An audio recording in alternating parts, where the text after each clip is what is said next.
Welcome back to my channel. जय माता दी। हर साल उत्सव और उमंग के साथ नवरात्रि मनाई जाती है। पितृपक्ष समाप्त होने के बाद शारदीय नवरात्रि प्रारंभ होती है। इस साल 9 नहीं बल्कि 10 दिनों की शारदीय नवरात्रि है। एक तिथि में वृद्धि हो रही है। नवरात्रि में तिथि की वृद्धि अति शुभ फलदायी मानी जाती है। शारदीय नवरात्रि में माँ दुर्गा के 9 रूपों की विधि विधान के साथ आराधना की जाती है।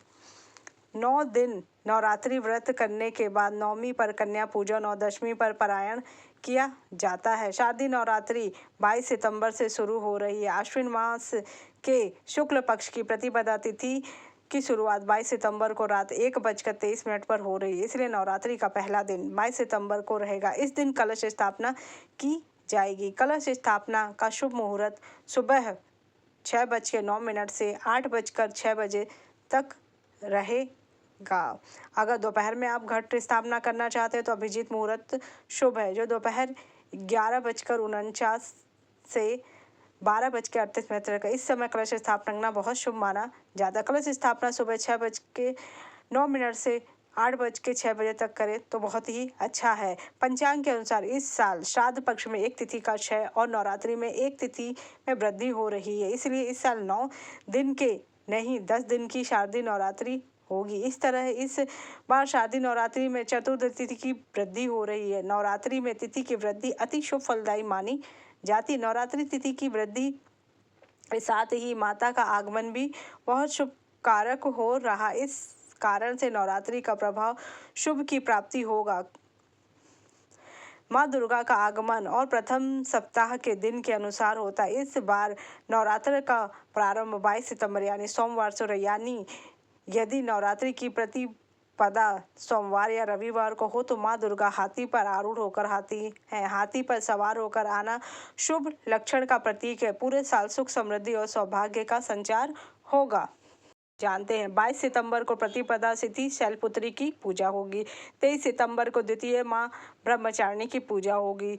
24 सितंबर तृतीय माँ चंद्रघंटा की पूजा होगी। 25 सितंबर चतुर्थी तिथि साधना दिवस है और 26 सितंबर चतुर्दशी तिथि माँ कुष्मांडा का पूजा दिवस है और 27 सितंबर पंचमी माँ स्कंद माता की और 28 सितंबर षष्ठी माँ कात्यायनी की, 29 सितंबर सप्तमी माँ कालरात्रि की और 30 सितंबर अष्टमी माँ गौरी की पूजा है और 1 अक्टूबर नवमी माँ सिद्धरात्रि की और 2 अक्टूबर विजयादशमी मनाई जाएगी।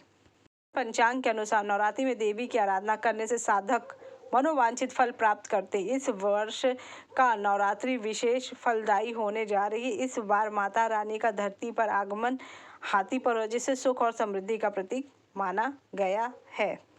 ज्योति जलाने का कोई निश्चित मुहूर्त नहीं होता, बल्कि इसे नवरात्रि के पहले दिन प्रतिपदा तिथि कलश स्थापना के साथ ही जलाना चाहिए। इसका अर्थ यह है कि आपको ज्योति को कलश स्थापना के शुभ मुहूर्त पर ही प्रज्वलित करना चाहिए और फिर इसे नवरात्रि के 9 दिनों तक बिना बुझे जलते रहने देना चाहिए। ज्योति जलते समय मंत्र जाप करने और इसे चावल या जौ की ढेरी पर स्थापित करें। कलश स्थापना के साथ जलाएं। अखंड ज्योति को कलश स्थापना के साथ अर्थात नवरात्रि के पहले दिन ही प्रज्वलित करें। अखंड ज्योति का अर्थ है कि जो खंडित ना हो। इसे नवरात्रि के पहले दिन से लेकर दशमी तिथि तक लगातार जलते रहना चाहिए। यदि आप घी से ज्योति जला रहे हैं तो उसे माता के दाहिनी ओर रखें और यदि आप तेल से दिया जला रहे हैं तो उसे बाईं ओर जरूर रखें।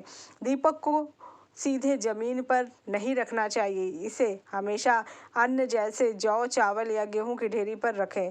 घर को कभी खाली ना छोड़ें, खासकर जब अखंड ज्योति जल रही है। अखंड ज्योति के लिए कभी भी टूटे हुए दीपक का प्रयोग ना करें। दीपक जलाते समय मन शांत और श्रद्धा और शुद्ध भाव से भरा होना चाहिए। घर में सौभाग्य और समृद्धि लाती है। यह जीवन से अंधकार को दूर करती है और नकारात्मक ऊर्जा को समाप्त करती है। माता रानी की कृपा हमेशा साधक पर बनी रहती है।